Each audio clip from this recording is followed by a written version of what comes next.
ಆತ್ಮೀಯ ಬಂಧುಗಳೇ, ಮಹಾಭಾರತ ಭೀಷ್ಮ ಪರ್ವ.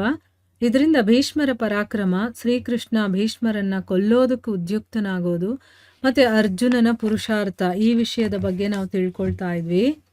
ಹೋದ ಭಾಗದಲ್ಲಿ ಕೃಷ್ಣ ಇವರು ಯಾರು ಸರಿಯಾಗಿ ಯುದ್ಧ ಮಾಡ್ತಾ ಇಲ್ಲ, ಸೊ ನಾನೇ ಯುದ್ಧ ಮಾಡಿ ಭೀಷ್ಮ ದ್ರೋಣರು ಎಲ್ಲರನ್ನ ಕೊಂದು ಕೌರವರನ್ನ ಕಂಪ್ಲೀಟಾಗಿ ಸರ್ವನಾಶ ಮಾಡಿ ಯುಧಿಷ್ಠಿರನನ್ನ ನಾನು ರಾಜನನ್ನಾಗಿ ಮಾಡ್ತೀನಿ ಅಂತ ಓಡ್ತಾ ಇರ್ತಾನೆ.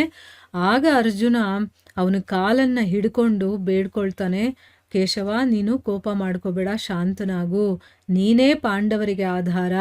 ಈಗ ನಾನು ಶಪಥ ಮಾಡ್ತಾ ಇದ್ದೀನಿ, ಇನ್ನು ನಾನು ಕೆಲಸದಲ್ಲಿ ನೆಗ್ಲೆಕ್ಟ್ ಮಾಡೋದಿಲ್ಲ, ಪ್ರತಿಜ್ಞೆ ಏನು ಮಾಡಿದ್ದೀನೋ ಅದಕ್ಕನುಸಾರವಾಗಿ ನಾನು ಯುದ್ಧ ಮಾಡ್ತೀನಿ ಅಂತ ಹೇಳ್ತಾನೆ.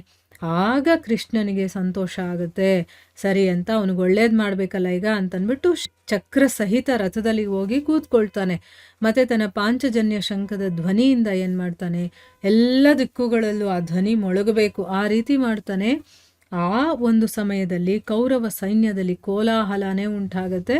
ಅರ್ಜುನ ಏನು ಮಾಡ್ದ, ಗಾಂಡೀವ ಧನಸ್ಸನ್ನು ತಗೊಂಡು ಎಲ್ಲ ದಿಕ್ಕುಗಳಲ್ಲೂ ಕೂಡ ಬಾಣಗಳ ಸುರಿಮಳೆಯನ್ನ ಸುರಿಸ್ತಾನೆ.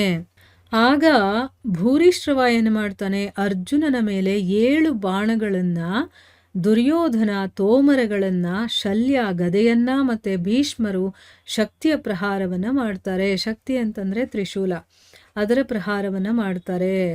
ಅರ್ಜುನನೂ ಕೂಡ 7 ಬಾಣಗಳನ್ನ ಬಿಟ್ಟು ಭೂರಿಶ್ರವನ ಬಾಣಗಳನ್ನೆಲ್ಲ ಕತ್ತರಿಸ್ಬಿಡ್ತಾನೆ. ಅವನು ಬಿಟ್ಟಿದ ತಕ್ಷಣ ಈ ಕಡೆಯಿಂದ ಇವನು ಬಾಣ ಬಿಡೋದು, ಅದನ್ನೆಲ್ಲ ಕತ್ತರಿಸಾಕೋದು. ಆಮೇಲೆ ಚಾಕುವಿನಿಂದ, ಕ್ಷುರ ಅಂತ ಹೇಳ್ತಾರೆ, ಅದು ಚಾಕುವಿನ ಥರ ಇರುತ್ತೆ, ಅದರಿಂದ ದುರ್ಯೋಧನನ ತೋಮರವನ್ನ ಕಟ್ ಮಾಡ್ತಾನೆ. ಮತ್ತೆ ಒಂದೊಂದು ಬಾಣವನ್ನ ಬಿಟ್ಟು ಶಲ್ಯನ ಗದೆ ಮತ್ತೆ ಭೀಷ್ಮರ ಶಕ್ತಿಯನ್ನು ಕೂಡ ತುಂಡು ತುಂಡಾಗಿ ಕತ್ತರಿಸ್ಬಿಡ್ತಾನೆ. ಆಮೇಲೆ ಅವನು 2 ಕೈಗಳಿಂದ ಗಾಂಡೀವ ಧನಸ್ಸನ್ನ ಎಳೆದು ಆಕಾಶದಲ್ಲಿ ಮಹೇಂದ್ರ ಅನ್ನುವಂಥ ಅಸ್ತ್ರವನ್ನ ಪ್ರಕಟಗೊಳಿಸ್ತಾನೆ. ಅದು ತುಂಬಾನೇ ಅದ್ಭುತವಾಗಿರುವಂಥದ್ದು ಮತ್ತೆ ಭಯಾನಕವಾಗಿರುವಂಥ ಅಸ್ತ್ರ. ಆ ದಿವ್ಯ ಅಸ್ತ್ರದ ಪ್ರಭಾವದಿಂದ ಏನಾಯ್ತು, ಅರ್ಜುನ ಇಡೀ ಕೌರವ ಸೈನ್ಯದ ಗತಿಯನ್ನೇ ನಿಲ್ಲಿಸ್ಬಿಡ್ತಾನೆ. ಅವ್ರು ಎಲ್ಲೂ ಅಲುಗಾಡಕ್ಕೆ ಆಗೋದಿಲ್ಲ, ಆ ರೀತಿ ಮಾಡಿಬಿಡ್ತಾನೆ. ಆ ಅಸ್ತ್ರದಿಂದ ಅಗ್ನಿಯ ಹಾಗೆ ಪ್ರಜ್ವಲಿಸ್ತಾ ಇರುವಂತಹ ಬಾಣಗಳ ವೃಷ್ಟಿ ಆಗ್ತಾ ಇತ್ತು. ಅಂದರೆ ಅದು ಸುರಿತಾನೇ ಇದೆ, ಬಾಣಗಳು ಅದರಿಂದ ಬರ್ತಾನೇ ಇದೆ.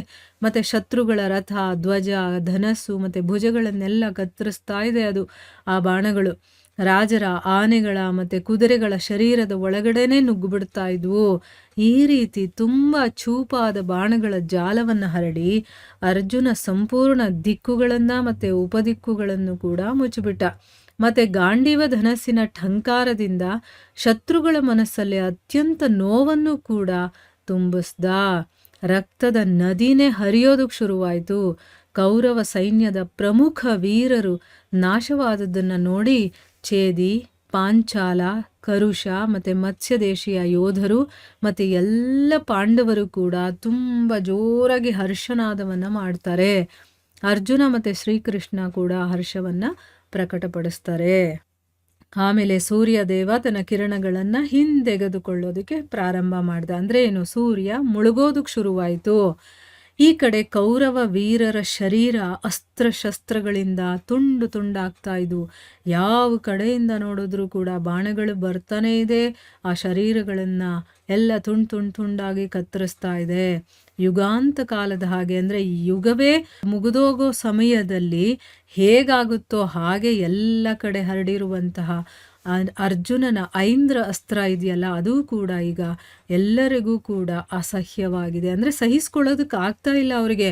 ಹಿಂದಿಂದನೇ ಬಾಣಗಳು ಬಂದು ಬೀಳ್ತಾ ಇದ್ರೆ ಎಲ್ಲಿಂದ ಸಹಿಸ್ಕೊಳ್ಳೋದಕ್ಕಾಗತ್ತೆ ಅಲ್ವಾ? ಇದನ್ನೆಲ್ಲ ವಿಚಾರ ಮಾಡಿ ಸಂಧ್ಯಾಕಾಲ ಸಮೀಪ ಆಗಿರೋದು, ಅಂದರೆ ಸಂಧ್ಯಾಕಾಲ ಆಗಿರೋದನ್ನ ಗಮನಿಸಿ ನೋಡಿ ಭೀಷ್ಮರು, ದ್ರೋಣ, ದುರ್ಯೋಧನ ಮತ್ತು ಬಾಹ್ಲಿಕ, ಇನ್ನೂ ಬೇಕಾದಷ್ಟು ಜನ ಕೌರವ ವೀರರು ಸೇನಾಧಿಪತಿ ಸಹಿತ ಅವರು ಶಿಬಿರಕ್ಕೆ ವಾಪಸ್ ಹೊರಟೋಗ್ತಾರೆ. ಅಂದರೆ ಈಗ ಸಾಯಂಕಾಲ ಆಗಿದೆ, ಈಗ ನಾವು ಯುದ್ಧ ಮಾಡೋದಕ್ಕೆ ಸಾಧ್ಯ ಇಲ್ಲ.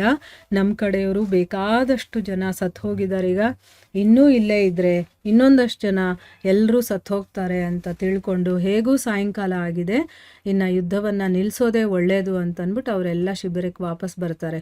ಅರ್ಜುನ ಕೂಡ ಶತ್ರುಗಳ ಮೇಲೆ ವಿಜಯವನ್ನು ಪಡೆದು ಮತ್ತು ಯಶಸ್ಸನ್ನು ಕೂಡ ಪಡೆದು ಸೋದರರು ಮತ್ತು ರಾಜರ ಜೊತೆ ಶಿಬಿರಕ್ಕೆ ವಾಪಸ್ ಹೊರಟೋಗ್ತಾನೆ.